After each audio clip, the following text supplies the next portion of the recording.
Skier, mountaineer, and activist Caroline Gleich is very well known in the outdoor industry. She has been an important presence for many years. And here at the end of 2023, beginning of 2024, she announced a very ambitious and exciting bid. She is going to run for the Senate seat vacated by Utah Senator Mitt Romney. Hello, I'm Stephen Casimiro. You are listening to the Adventure Journal podcast, as you probably know. And today we are talking to Caroline about the why, the how we have hope in the face of a world that doesn't seem to really want to give us hope, and what's behind this really, really, really exciting effort on her part. With me is my co-host, Justin Hausman. Justin, what's up? Hey, how's it going? Good to see you, Caroline. Thanks for coming on. Thank you.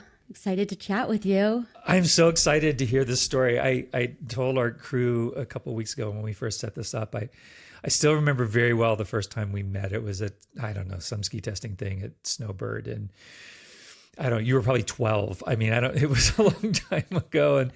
And you were just, at the time, you were just so full of, I don't think ambition is the right word, of hunger to do well in the world, to do right in the world. And you were casting around a bit, thinking about the different ways that your efforts might take you. And I think at one point we talked about maybe writing something for AJ back in the early days. And it's just been so cool to see your path and how you have developed that and how far you have come from those days. So I think maybe let's just dive right in and talk about this announcement, and then maybe we can kind of decode that and talk more about the steps that got you there.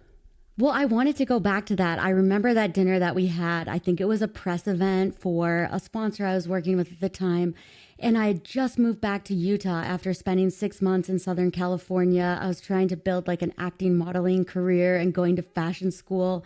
And I was trying to do flea markets, selling items that I made out of recycled materials. And I was really trying to figure out how to make a difference in my life. And I think that this whole journey has just been a continuation of doing just that. Sometimes you go down the wrong path a little bit, but then you have to correct course, you figure it out, and you figure out the best ways to make the kind of impact for people and the planet. So no, that was a fun dinner. I think I was in my early 20s. And shortly after that, I did my first political internship for the governor of Utah's environmental advisor. And I started working with Patagonia. And it was a real pivotal moment. And I remember the article I pitched you on. I wanted to write about ski towns and water quality, because a lot of ski towns have actually really poor water quality as a result of the legacy of mining. And so I don't think I ever wrote that article, but no, I don't know how you remember that. Research. Yeah, no, I remember exactly, because I was so excited to meet you. And I just remember it was a really cool dinner. We had a really great conversation, and I always admired your leadership. I think were you still the editor at Powder then? I think no, I don't know. Wait, well, I might have been actually. 2009. Oh, no. 2009 was sort of the end days for Nat Geo Adventure. I was with them. That's right. But yeah, I've always really respected your voice. It's so cool to see what you're doing with Adventure Journal. And I really appreciated that you listened to me and you took me seriously, because just being the person I am in the body I was born into, whenever I have all these big ambitious ideas, people often look at me and they just are like, oh, you're not going to be a pro skier. You're not going to climb Everest. You're going to die. So it was nice. I really appreciate, I'll always remember that you took me seriously and you looked at me as a real journalist, and I'm very grateful for that. So thank you. Well, of course. I have to ask you a question though. How tall are you? I'm 5'2". 5'2". Okay. Because you are petite and you do have a very young face, which I'm sure you'll be grateful for the older you get. And I'm at that age now that I'm grateful for it. I get excited when I get carded now. So yeah, I'm 38 this year. That would be nice to get carded at 38. So yeah, I can understand that. And has that felt like you had something more to prove? Like did that put a chip on your shoulder? Like, I'm going to prove these folks that aren't really willing to listen to me because of how I look? Absolutely. Yeah. I feel like I've always had to fight extra hard to overcome people's implicit bias. It's, I think, a combination of my size and my gender and my looks. And I also grew up in a family with three brothers, and I also have three older half siblings. So from a young age, I've always been the smallest one in my family, and I've always been an underdog. And my mom named me Caroline. It means strong and womanly. And my middle name is Louise, which means famous in battle. So she gave me this name because she knew that I would always have to fight. And yeah, it still is a battle every day, but I'm getting better. I'm getting better at dealing with it. Yeah. Yeah. Well, I've never gotten a sense of, in any of your communications or our conversations or anything, any kind of, I don't know, edgy attitude. You are remarkably, seem unflustered and unruffled in the face of, you've gotten really ugly pushback over the years and criticism. And so, I've often thought about political office and I don't know how anybody, you have to be so committed to wanting to do that job to make a difference, to go through what you will be subjected to. So as you thought about entering this race, was that part of the calculus of what you were going to face? Or do you feel like it can't be worse than what you faced? Oh, it can be worse. It's already I'm sure bad. I'm sure it can be pretty bad. Yeah. I mean, I woke up to 35 comments this morning on Instagram and tons of DMs of people just yelling at me. And so it's not easy. And for sure, those comments, they get under your skin and you just want to yell back and lash out at people. I'm trying to get better at ignoring the comments. We're trying to hire someone to help me with the social media because I would really love to have a buffer between me and the comments. But at the same time, there's a lot of noise in the world, and there's a lot of people that will scream at you from behind their computer screen from an anonymous profile. But there's not a lot of people that are willing to show up and file their candidacy for U.S. Senate or for any other office. And so I will listen to criticism from those people, but from the anonymous keyboard warriors, you got to have skin in the game, if you want me to take your criticism seriously. So I'm trying my best, but it's really challenging. And some days I cry, and I think that's okay. I think that's a normal human response to these obstacles and challenges. And in terms of deciding to file for candidacy, I've always thought about running for office. I see it as part of our civic duty and a way to make democracy work for all of us. So for me, it's a question that was posed to me by my university professor in my American National Government class. And he's like, how do you want to engage with the government? Do you want your engagement to be when you pay taxes, get a speeding ticket? Or do you want to proactively come to the table as a concerned citizen activist and use government as a problem-solving tool? And that's always stuck with me because we see all these problems in society. We see homelessness, the rates of people experiencing homelessness, inequality. We see pollution. We see just all these different things, attacks on women and reproductive rights. And it can feel overwhelming, but I've always gone back to that. And I've always thought of government as a place where we can speak up, show up, and advocate for solutions to the problems we see in society. Have you run for office at lower levels before? I ran for the POW ski team captain position in 2021. How'd that go for you? I was elected by a group of 70 skiers to lead the ski team. And so I grew the program. I added 10 skiers and oversaw about 80 skiers and helped them with their climate messaging and their engagement with Protect Our Winners. So that was my that's my experience running. But I served a political internship for the governor of Utah's environmental advisor for Ted Wilson, for Governor Gary Herbert in 2010. So I did a summer working at the Utah Capitol, and I've been to Washington, D.C. probably 15 times, and I've testified to the House and the Senate and met with the White House, and I have a good network of folks in D.C. that I would call friends and allies. So, well, POW seems like a natural springboard for Senate. Yeah. It'd be cool if you can herd 80 skiers, you can certainly be a senator for Utah, I would think. Thank you. I really appreciate that. Well, and I think the other thing is you see this so often with women and people of color more than men, where like, we wait extra long till we're overqualified for positions. And so I think there's something to be said to have more people entering the political arena that don't come from a family of politicians, that aren't independently wealthy. I think having a different background and a different life experience can actually be really helpful for Congress and for our leaders today. Because I just think there's so many people that are in the Senate that they're political Nepo babies and they're super rich. And I'm trying to show, I don't know if it's true yet, that regular people can run for office, for Senate, for that one of the highest levels of government. Well, think how much better our country might run if we had citizen politicians instead of professional politicians with their hands out constantly. I think it would be better. And to have more women in politics, there's a lot of data that shows that when we have more women in elected offices, that we see better policy on a lot of different issues. And so just having more and more young people, like at 38, I'm the age of the average American, and the average Utahn is 33. And the average senator, the average age of the Senate, I believe, is 68.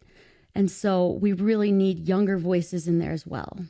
Absolutely. I mean, I think one of the things that for me is really exciting about your running is the idea of having representation for somebody who's so deeply invested in the outdoor culture and the outdoor economy and understands that. And one of the things when I look at, forget about the dysfunction for a second, but just about the lack of knowledge in Congress about kind of the real world and how people experience the real world, whether that is computers and, a lot of these people don't even understand social media or understand how people are really truly interacting with public lands. I don't think a lot of the representatives in Congress really even understand that, or they're dug in with sort of traditional, knee-jerk positions of the Democrats or the Republicans, but somebody who's actually living an adventure life and understands the kind of intimate relationship that you have with the natural world. I don't think those people in DC understand that at all.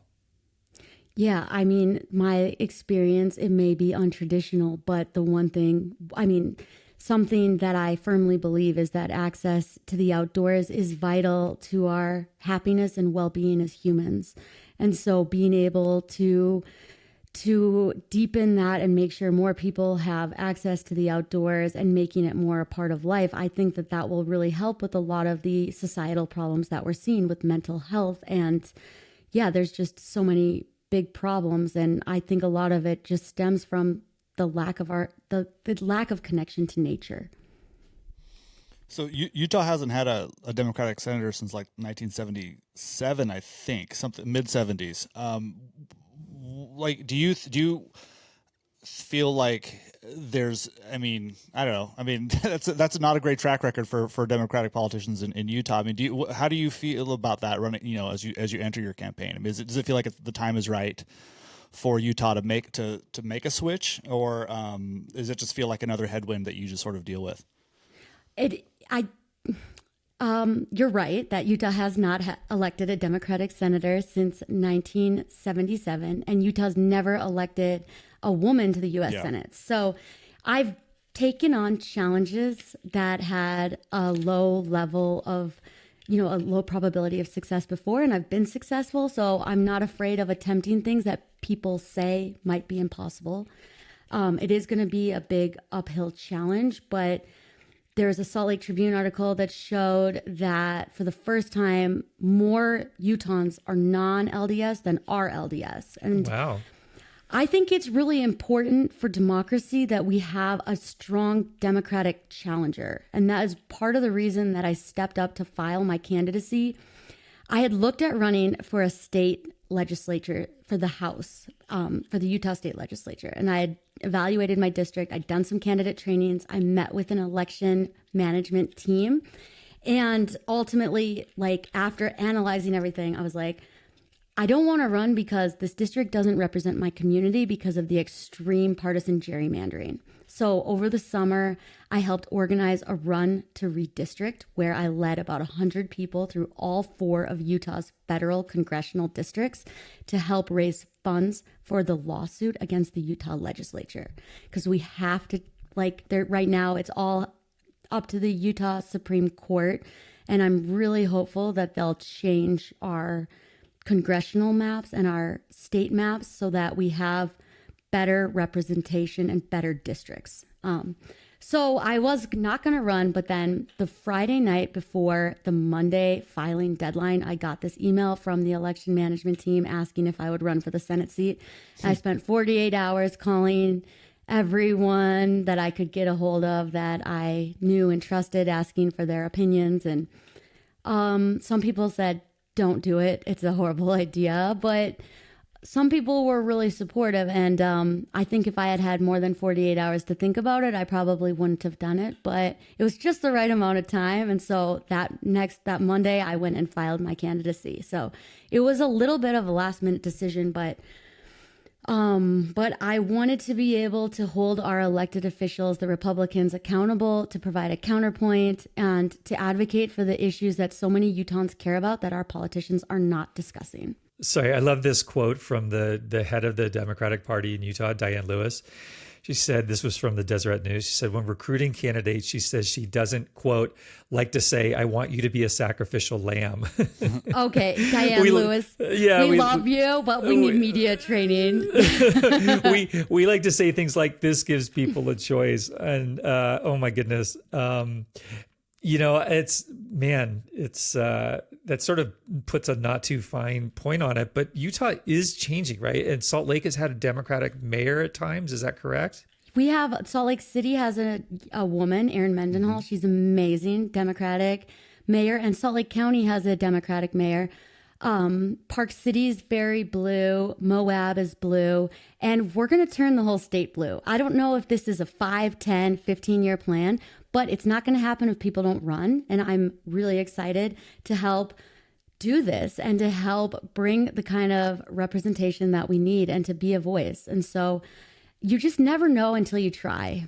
Right. And if you don't show up and you don't try, there's going to be no chance of success. So, and success can be a lot of different things. It doesn't necessarily, I'm running the campaign to win. However, there's a lot of different ways that we can quantify success at the end of the day. And already the outpouring of support that I've seen for the community, the number of people who've told me that they're going to vote that have never voted before or that weren't going to vote before, to me, that's a huge win. To get people excited to go, to get involved and to re-engage as citizen activists, to me, that's a win. And so there's a lot of different ways that we can win that aren't the traditional metrics of success.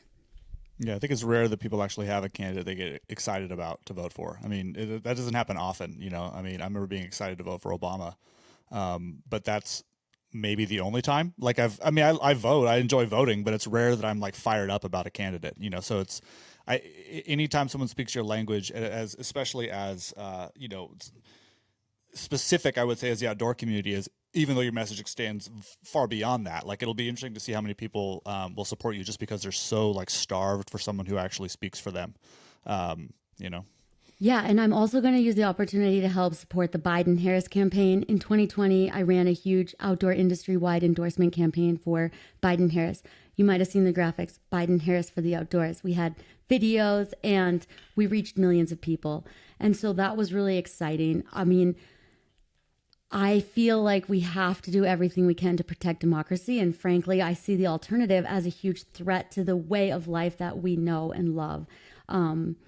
And so I want to do everything I can to support other candidates, for the White House, but then also other senators, to help support John Tester in Montana in the Senate race, and to support Senator Heinrich in New Mexico, and to use this opportunity to elevate down ballot candidates in Utah as well, because there's a lot of women and diverse candidates that we have down ballot. And so to do everything I can to help support them this is a great way to do that. So those are some of the other things that I'm planning to work on with this campaign. So public lands and the relationship between the state and the feds that's been a very touchy issue in Utah going back decades, and the whole states' rights and Utah claiming that these are state lands that need to be returned. There have been lawsuits, like Utah has wasted a lot of money suing the federal government. So give us your kind of a reporter on the ground view of what's going on there and whether that's changing, because in the outdoor industry, this has been obviously a big issue. The industry moved the big outdoor retailer trade show to Denver for a few years in protest of Utah's position around federal public lands. So what is happening in the state, and what would you advocate for if you did win? Yeah, I think that as an elected official, I would really push to work with the federal government and not against it. And the reason is that when public lands are transferred to the state, the vast majority of the time, they are sold to the highest bidder for extraction and for extractive industry use. So I would really encourage our leaders to take a less hostile approach to how they engage with the federal government, and to bring more funding for the management of those lands from the federal government. Is that shifting at all? Is there a ground up shift? I mean, what is the outdoor industry worth? We know that it's a massive industry nationwide. What is it worth to Utah? Yeah, I need to check the latest numbers, but I think it's like 20 billion. I mean, I need to double check this. I know nationally the latest number was 1 trillion. Mm-hmm. And in Utah, I don't have the latest numbers. Let me get back to you on that. Okay. Yeah. Whatever it is, I'm sure it's a ton of money. I mean, the 1 trillion includes hunting and fishing and RV and all that, but these are all people that are outdoors, spending money outdoors. And it's a constituency that has been politically fragmented. And one of the things that's been kind of encouraging just in the last couple of years of finally measuring the actual amount that is being spent and hopefully bringing together these disparate groups into a coalition, because, hunters and fishers care just as much about public lands as a mountain biker or a trail runner does, but we've never been speaking with the same voice, right? Yeah. There's been such an incredible movement in DC to help quantify and to give the outdoor recreation industry more of a concentrated voice. And there's all these new offices of outdoor recreation opening up, and there's a lot of there's a lot of ways that we can help bring changes to how the U.S. Forest Service and the BLM manage land. And so I'm excited to help work more with those federal agencies to make the experience, to improve access to the outdoors. So obviously you're running for the Democratic seat. So, to a certain extent, Republicans' views aren't probably top of your list, but do you feel like there's an opening there, in the sense that, it's like Democrats and Republicans obviously have a lot that we disagree on, but especially in a place like Utah, Steve just listed all the groups that theoretically have similar interests, but one of the things that's always bugged me is, I've been a Democrat my whole life, but it's like I drive a 4x4 truck. I like to go fishing. So I like to drink beer. I like to listen to country music. There's so many things that I could bond with a lot of people from the other side of the aisle that we don't really bond over. Or we don't, at least, we could be speaking about the same sorts of things, but we rarely do. We just clash because we're, Republicans and Democrats. I'm just wondering if you see an opening to maybe not necessarily pluck Republicans to vote for you, but maybe people in the middle, maybe people that are interested in public lands issues and are interested in using the outdoors, but wouldn't normally run or wouldn't normally vote for a Democrat. But here they see somebody who is pushing for things that they really value in their daily life. Maybe there's an opening there. Yeah, I'm really interested in reaching out to a lot of different user groups and listening and trying to understand, democracy can be a messy process, when you have a lot of these different voices, but I definitely want to listen to hunters, gun owners, ATV users. Like there's a lot of different places where we actually have way more in common than we realize. Yeah. And so I think that there's a lot of places we can find common ground where we can sit down, have a civil conversation, and find a way to move forward. I think it is a messy process sometimes, and there's a lot of different voices, and you do sometimes have to make shit compromises. But that is part of the process, and I'm excited about reaching out to different communities, listening, learning, and figuring out the best ways forward. What is so Protect Our Winners? I know Jeremy Jones, the founder. What is the saying that he has? It's a vast conspiracy to, do you remember bring you clean air and water. I was talking to him not that long ago about, how do we find this common ground? I still haven't watched it, but he has this film that he did, is it Purple States, I think it's called, where he just sat down and, talked to people to try to find that common ground. So I'm wondering if there are things that you can take away from there that do connect you with these folks that might not seem normally to be supporting a Democrat. Yeah. I look forward to hopefully planning like outdoor activities as a part of my campaign trail. And I think if we get out on the trail and we move and we hike together and do some walks, that's a really powerful way to learn about people and to I think at the end of the day, to share over that childlike wonder and sense of awe that we all get from spending time in nature. Yeah.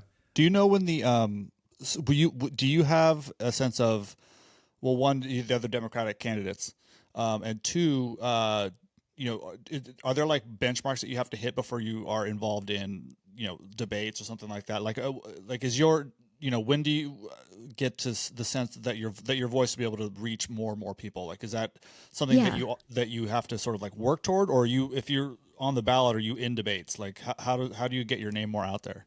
Yeah. So the thing where it's April 27th is the Democratic convention. And that's where all 2,000 delegates from the Democratic Party will meet and they'll vote on the nominee for the Democratic Party. And so, interesting. Yeah, so that's the process I'm going to go through to get the official nomination from the Democratic Party. And I'm fairly confident that my fundraising numbers and the viability of the campaign and just the amount of outreach and everything that we have received will help me secure the nomination then. And then, unfortunately, one of the harsh realities about running for a U.S. Senate seat is there is a lot of fundraising. Like, just to be in compliance with the FEC, we have to have a number of different firms in place to help us make sure our messaging is all approved and that the finances are all in check, and that, there's a lot of crazy rules. And so we got to raise a lot of money to show that we can compete, and that will also, if we can hit those fundraising benchmarks, that will help a lot. So if people are interested in supporting, I don't know if I can plug this here, but of course I'm going to do it anyway. Plug away. You can check out carolineforutah.com. You can donate there. We have info on, you can donate electronically or you can send a check. So it has all the information on the site, and any amount, whether it's $1, $5, 500 all the way up to the 3,300 per person limit. Any amount helps us reach our goal. And so that's one of the big challenges. And that's what I'm going to be spending a lot of time calling folks, putting together fundraisers. And it's the rules around federal elections, the FEC rules, they're pretty intense. So we're trying to run a really honest and trying to make sure we follow all the rules. And there's a lot. Sorry. I was going to say, I would expect the industry would be very happy to help. I mean, I'm guessing the outdoor industry as we know it, defined by, say, the Halls of Outdoor Retailer, has not had somebody from its ranks running for a statewide office like this. So I would guess there's plenty of friends you can lean on there. I'm hoping for you. Yeah, I've been calling them all. If you have more ideas or if anyone wants to reach out, feel free to shoot me an email. And I'd be happy to connect with folks that you recommend. There's a lot of limitations on how political candidates can work with nonprofits and with brands and corporations. So it's not as straightforward as you would think. In terms of like the candidacy and my work with Protect Our Winners, in order for them to, like, I have to keep a lot of separation between that and also my work as a candidate, and then separating that from running my S Corp, because I don't have like the financial savings to be able to quit my other job. So I'm still running my corporation and my business as a content creator, producer, writer, speaker, and then I'm also running my campaign. So It's like 2 full-time jobs. Yeah, it's going to be really hard, but I'm not afraid of hard work. And it's been really cool to see just the outpouring of support in these first 2 weeks since I filed. And then also we're hiring and we're building a much bigger team to help us put together all the events and the fundraising and to help with the campaign management. So it's something I've never had before, is the ability to work with, like, I think we have 6 people on the team right now, and we're going to bring on a lot more as we grow. So It's really cool to be able to work in a team like that. That is super exciting. Well, we're going to take a break, and we will be right back with Caroline Gleich. You love adventure, we love adventure, and that is why we created Adventure Journal in print. It is the gift that we've made for ourselves and for our friends, and hopefully for you, that is analog, that gets away from screens, that gives you some of the most interesting, deepest, and thoughtful stories from some of the best writers and photographers working in the outdoor space. We do 4 a year. You get free shipping and a deep discount. It's $60 to have this absolutely beautiful, no batteries necessary celebration of adventure in your mailbox. Get it at adventure-journal.com. I am drinking, it's gotten cold now because we're halfway through the show. I am drinking Long Weekend Coffee.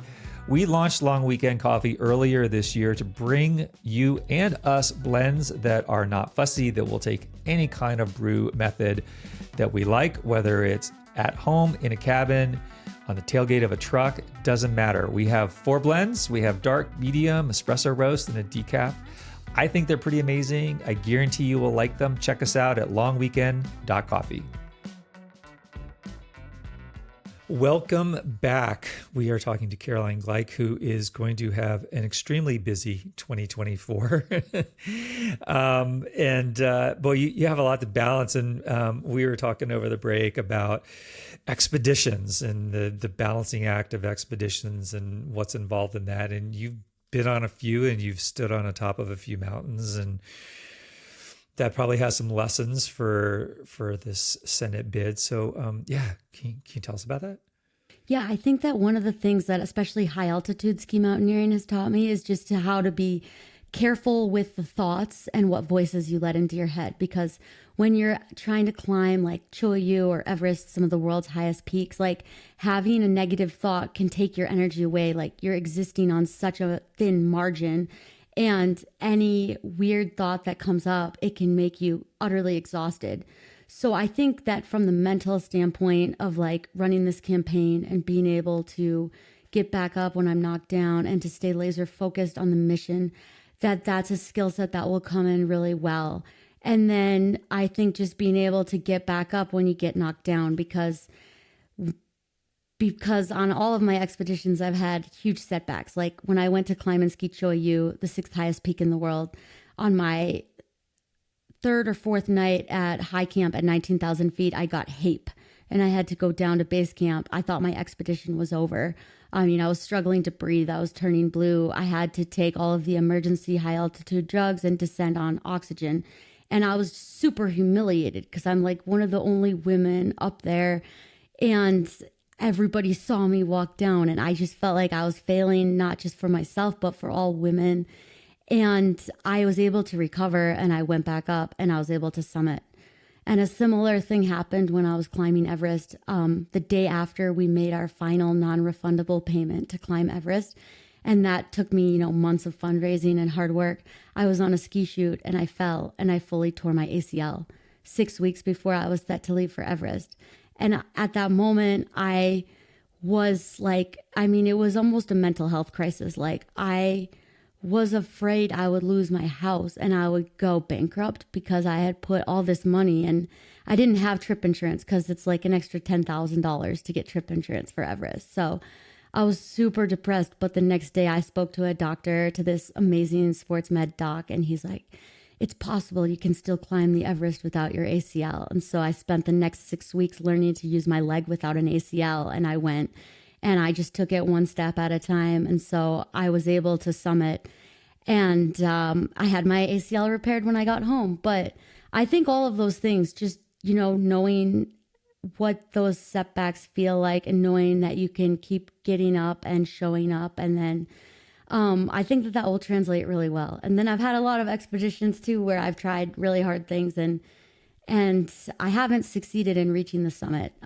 But you have to shoot your shot and you have to try. And when you're doing these things that only so few people have ever done before, like success isn't necessarily always summiting. It's coming home with all your fingers, toes, and nose, and being in one piece, not losing limbs or digits from frostbite or other things. So I think all that stuff will come in really handy.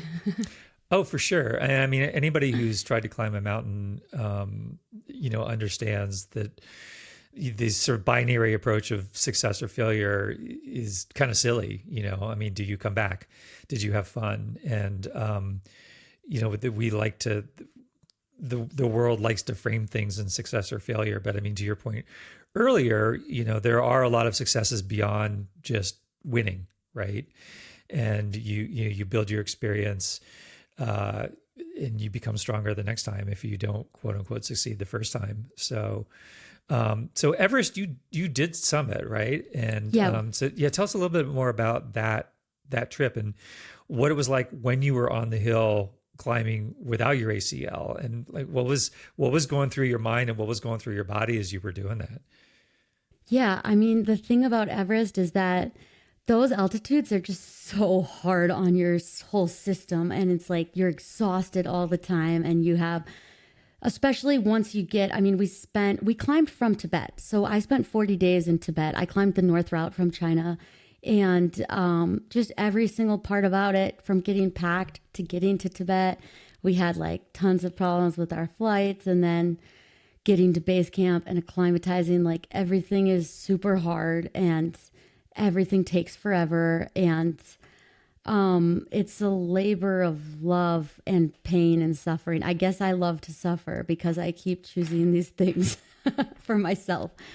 But it also really brings something out of you that you never knew you had. So I think just learning how to take things one step at a time, one camp at a time. We spent a week while we were acclimatizing at 21,000 feet, and then we touched 23,000 feet.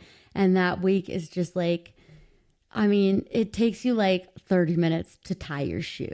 Like, it's terrible. Everything takes so long because you're operating, you have like 50% of the oxygen that you do at sea level. So your brain is starved of oxygen. But you learn how to be efficient, I guess, and to focus on the task at hand. And then getting up higher on the mountain, we had really gnarly winds that year. We did it in 2019. So we had a long time where we were waiting for the jet stream to actually move off the summit of the mountain to allow the wind speeds to reduce enough that we could move up the mountain and the tents wouldn't get crushed to pieces. So once we finally got that window, then we went up and, slept at Camp 1 at 23,000 feet. And then when we got to Camp 2, it was clear that everyone was going at the same time and it was going to be too crowded. So we were either going to try to summit from Camp 2, skip Camp 3, or wait an extra day and let all the people summit and go the day after. So what we ended up doing is spent 2 nights at 25,000 feet, just sitting in the tent. Like, I didn't get out of the tent once because it's too hard to put your boots on and get out of the tent. Like, it just takes too much time. So we sat there, and then the next day moved to Camp 3 as all the people were coming down the mountain. And that was a really busy summit day. And then the next day we went up and summited, and I had a big knee brace on, and you're moving so slow. So it's not like skiing where it's really fast paced and you need the fat, like for without the ACL on the ascent, it was okay. I was really worried about the descent. So I just took it pretty slow, and we had a long summit day because we went all the way from the summit back to Camp 3, Camp 2, Camp 1, all the way to ABC. So it was about an 18-hour day. Wow. We descended 8,000 feet. But that's better because then you can recover better and get more oxygen, and you have more infrastructure at advanced base camp. So you have better food and water's easier. You have a kitchen staff that helps to feed you there. So it was quite a journey, and it was really stressful. And there was a lot of uncertainty and waiting, but it's one of my, I loved being up there, and it's definitely one of the highlights of my life. How do you kill 2 days at 25,000 feet without leaving a tent with presumably nothing that you brought with you that you didn't need to live? Like, what do you do? You sleep and you play cards. I don't know if we played cards or not. I'm trying to remember. You sing. Sometimes we'd sing a little bit, and like we have a radio and we listen to all the jibber jabber of our broader expedition, and the communications between the Sherpa and the expedition leaders. And it's actually kind of a luxury to spend the whole day in a tent because you don't get to do that much in life, you know? So it doesn't. I don't do that at sea level. I mean, like it goes by a lot spending 2 days faster. in any tent anywhere is going to be hard. Yeah. You know, you have your inReach, so you send text messages to your family, but it's crazy how long, like making dinner, boiling water, like you're boiling water, you're eating, you're sleeping, like eating a Snickers bar takes you like 30 minutes, and eating a Cliff Bar, and then making ramen, like it takes forever to boil water. So you're just doing those basic things, and it's a simple, beautiful life, actually. How often do you think about? I've been on Everest. I mean, does that occur to you every day? It's like you're brushing your teeth, and you're like, you know what? I've been on Everest. I mean, I feel like I would constantly think about something like that. No, I mean, I think about the camaraderie with my partner, my husband now, and like sharing that experience was really special. It was really magical. And to be able to be there, there's not that many people I'd spend 40 days in a tent with, you know? So that part of it was really special. The people that you meet along the way, like Everest brings a lot of the world together. And so being able to meet Tibetans to hear their stories. And those are the parts that really stick with me for sure. You've traveled a lot around the world. That gives you an experience that I'm guessing most people running for Senate probably haven't had. What are some of the places that have really touched you? You were in China for quite a while. And Yeah, being in Tibet, I mean, to see the Potala Palace where the Dalai Lama lived, and then to talk to Tibetans, and then just to realize like what has happened to that country with the Chinese occupation and how it's affected the people there. I mean, that's something that I'll never forget. So whenever we're traveling, like just getting into Tibet as a Westerner, getting the permit is really challenging. And then everywhere you travel in China, in Tibet, you're with a government liaison, and everything you do is monitored. And so it's given me some insight into the surveillance state and ways that we can advocate for privacy. I think we need to be doing a lot more to advocate for privacy, digital privacy, genetic privacy. I think seeing just how monitored every move was there.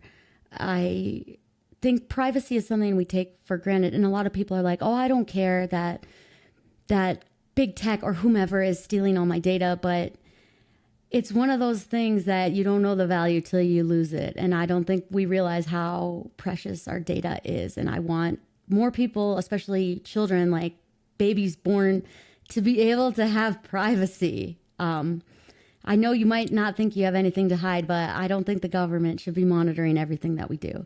all you have to do is look at Texas and the way that they're monitoring people trying to leave the state for reproductive freedom. I mean, it's happening now in Gilead, in the US. Yes. And then what really concerns me is genetic privacy, especially with the rise of things like 23andMe and Ancestry.com. And now to see more and more hospitals trying to develop these genetic databases, like your genetic data can never be truly encrypted.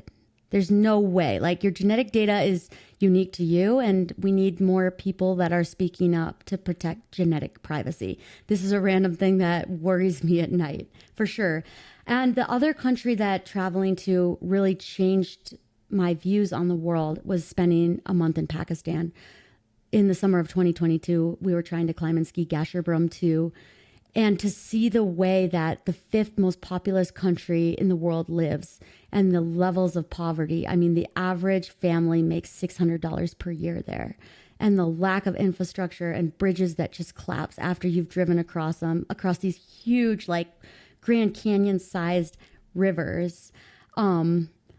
I will never be the same person after spending that time in Pakistan. And it really reinforced, I guess, one of the big things I learned there is the seeing like the floods after we left. And they left, over 1 million people without houses. And they were certainly exacerbated by the climate crisis. I do think that we have a duty as the rich country that's contributed the most to the climate crisis to help those countries that are more poor and vulnerable with adaptation and with climate mitigation. But Pakistan it's crazy, and it's so sad, and just the lack of a safety net that people have that live in these villages, the lack of infrastructure. I mean, when these bridges when they wash away, which they do all the time, people are stranded, their vehicles, their animals, I don't know how they live, and then the water quality there. I mean, over 50,000 children under the age of 5 die every year there because of diarrhea, because they don't have antibiotics, they don't have clean drinking water. And it really just opened my eyes, and it was really hard to believe that that's the fifth most populous country in the world, and that those people, everybody there lives like that. Travel changes you in that way, right? I mean, I've been blessed in my career to travel all over the world, and when you get to know people and you have friends in an area, and then that area is affected by something. I mean, I think about people all the time. I mean, even just this volcano that was erupting in Iceland. The last time I was in Iceland, that was the town that I camped in before leaving. I mean, you start to get this sense of being connected to all these other places, which I think is very easy in the US, where, a lot of Americans don't even have passports, and to feel so isolated, because I think one of the challenges is getting Americans to care about other people in the world. We have such a US centric approach, which is really different from the Europeans, where there's so many countries in Europe and everybody's on top of one another. And I think that they've had to just become more accommodating and understanding of different ways of doing things. Whereas it's always America, and so it's a challenge getting to people to care about these far-flung places where people are suffering. I agree. I've gotten a lot of criticism for the travel I've done as a climate activist, and yeah, travel has an impact. Everything we do as humans has an impact. Like, there's no human economic activity that's truly sustainable. So I think it's like changing the narrative to being responsible, like taking responsibility for the harm that we cause, because everything we do has an impact. But I firmly believe that the benefits of travel in terms of like creating global citizens and to increase our global awareness outweigh the carbon and the cost. So how could we, I mean, I don't want to get in the weeds on Pakistan, but I'm like curious, like what could you do? What can we do to help countries that are bearing the brunt of our carbon burning? Yeah, I think we can provide them with aid when they have these catastrophes, and we can help them with resilience. And I think just knowing about it, caring about it, listening, and trying to bring those conversations. I think that that's something that also is going to have a big impact on having a peaceful world where we can continue to travel. Like, the more that we can proactively show up and try to listen and learn and to take responsibility for some of the harms that we've created by building our society to be the richest society in the world. I think that there's a lot that we can do to help and to make sure that we are providing aid in a way that is beneficial and that really reaches local communities. So apply those same sorts of concerns and sort of like empathy and things like that to the U.S. I mean, where you know, let's say you won, right? Like what not like policy specifics, but sort of taking into account, you know, the lessons that you learned in your mountaineering experiences, your traveling, just your general life, right? Like how would you see this expressing itself as a senator? I mean, Yeah. like what are you particularly interested in tackling?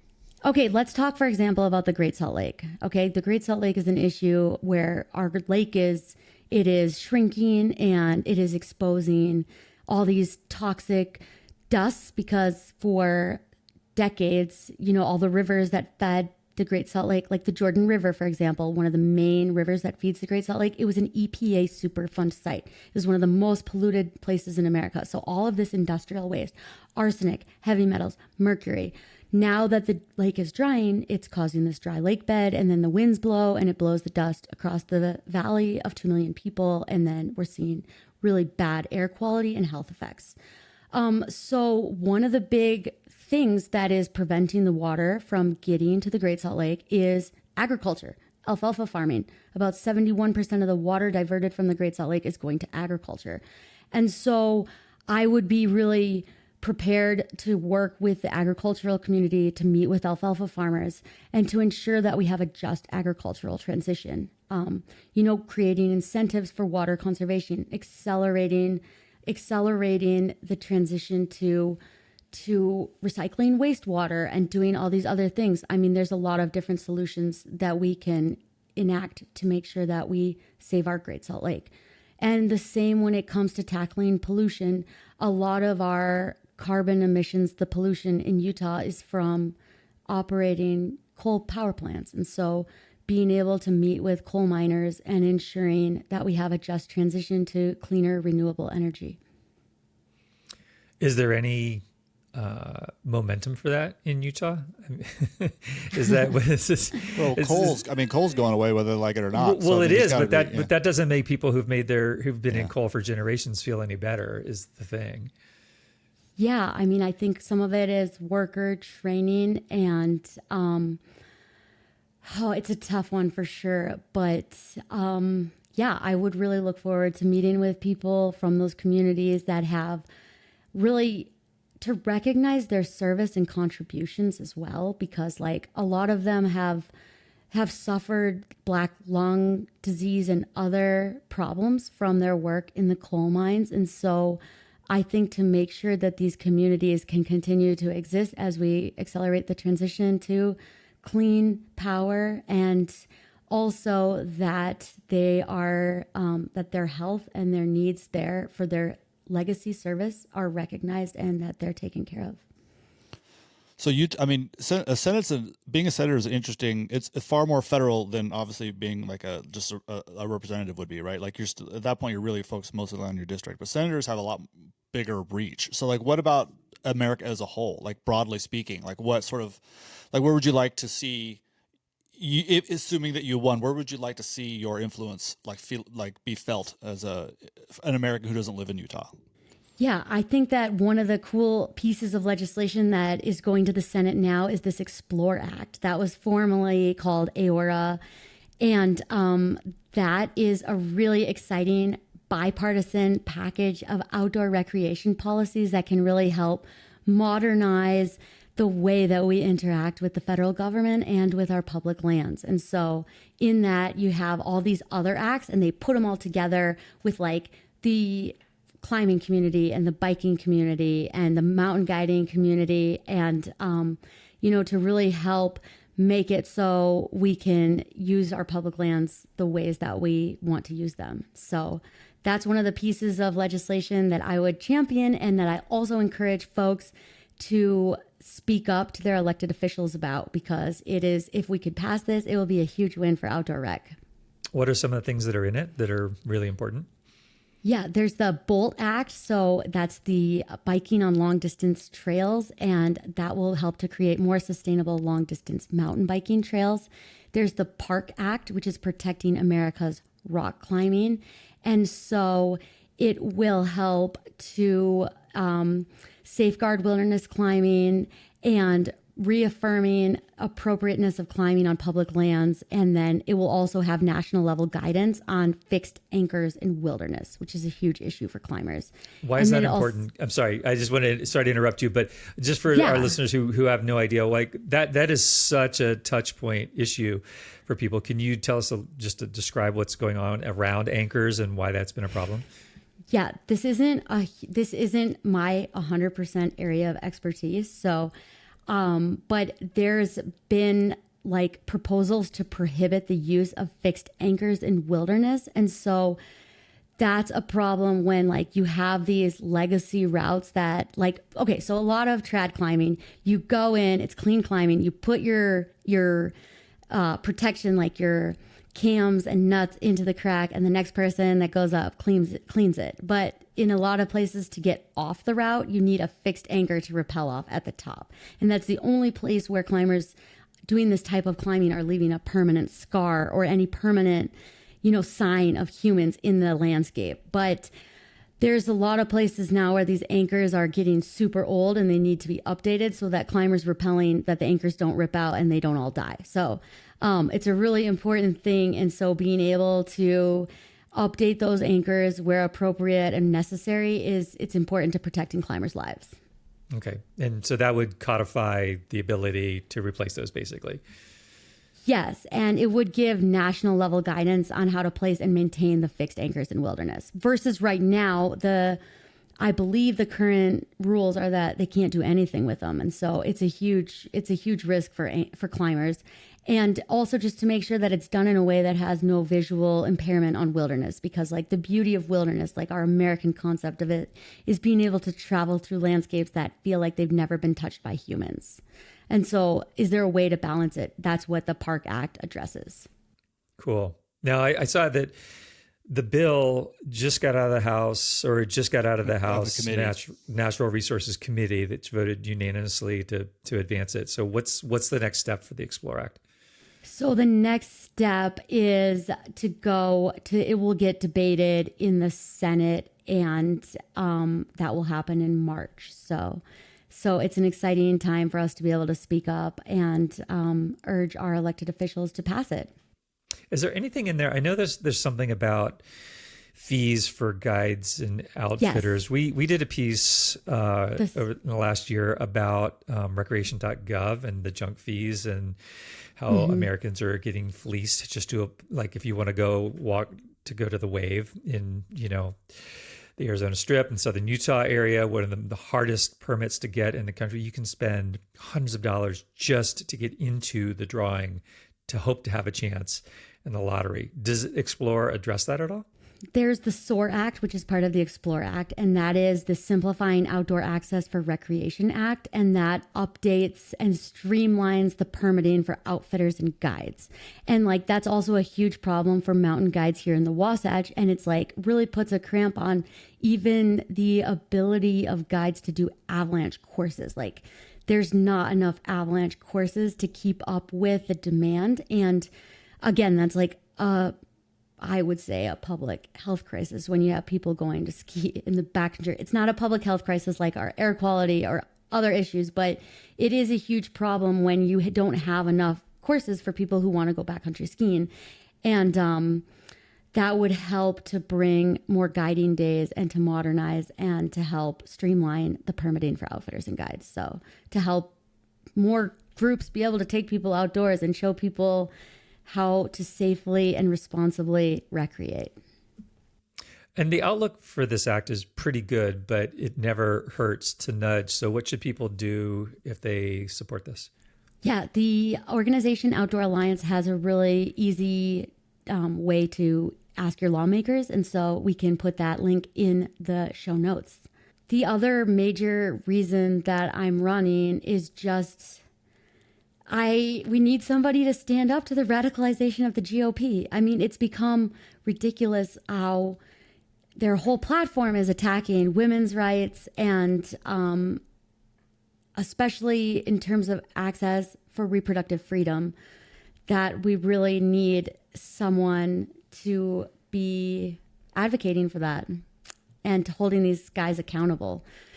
Representative John Curtis, he is going to likely be the Republican frontrunner. And I believe when he talked about the Dobbs decision and overturning Roe v. Wade, he said, "I wish as a man I didn't have to make these decisions." And Representative Curtis, I'm here to tell you, you don't have to make those decisions. This is going to, women are going to die. And it's already hard enough to get an appointment with a gynecologist in Utah. If you need to get in for an exam, it's like a year wait. What? And yeah, to get an appointment, if you're not pregnant, I have to wait a year to see a woman gynecologist in Park City.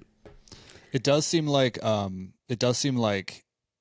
this is like an undercurrent that people aren't quite expecting to have the impact that it's probably going to have in 2024. I'm being super optimistic about the election, not just presidential, but lots of statewide ones too. And it does feel like I don't think people are quite realized how pissed off women are, and it makes me really happy that this is probably going to work out the way we hope it does in this year. I mean, women and trans kids and people are going to die because of these decisions, and it's all political posturing. And in my opinion, it's really hypocritical of a party that says that they support small government, that they're making all of these decisions that should be frankly decided between a patient and their doctor. Politicians have no right to be in these spaces making decisions that are going to affect people's lives. They're going to cause people to die. And I'm pretty angry about it. Sounds like I don't blame you. We're fired up. I don't blame you. Yeah. I frankly think that men have had their chance, and now it's let's get out of the way and let it be done right by women. I think we can work together with men. Well, we can work together, but I know together. I tend to be binary that way, but I just those decisions would be really different if they were women making the decisions, and men have no place making those decisions. You're 100% the government, right. There's a lot of places where the government can do things to improve people's lives, and that's one of the places where, frankly, the government needs to back off, step down, and they need to stay in their lane. And it's not by getting into the doctor's office.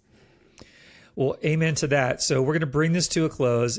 As we wrap up, now tell us where people will put this in the show notes, but for people who are listening, driving, wherever they may be, how can they support your campaign? How can they learn more about your positions and et cetera? Yeah, we're going to keep developing the issues and the policy points, but it's everything's moving really fast. It's been a lot of fun to file and to get this campaign off the ground, and everything can be found at carolineforutah.com. So I'd highly encourage people to check that out, sign up for our newsletters, and if you can donate, we really appreciate it. Awesome. Well, thank you. Thank everybody for listening. You know the drill.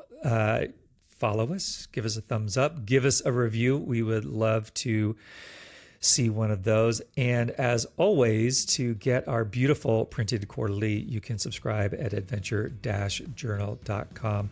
Thank you again to Caroline Gleich for her time today. I know your time is going to be even tighter over this next year. I really appreciate it. We'll catch you all next time. Thank you so much. Bye. Have a good one.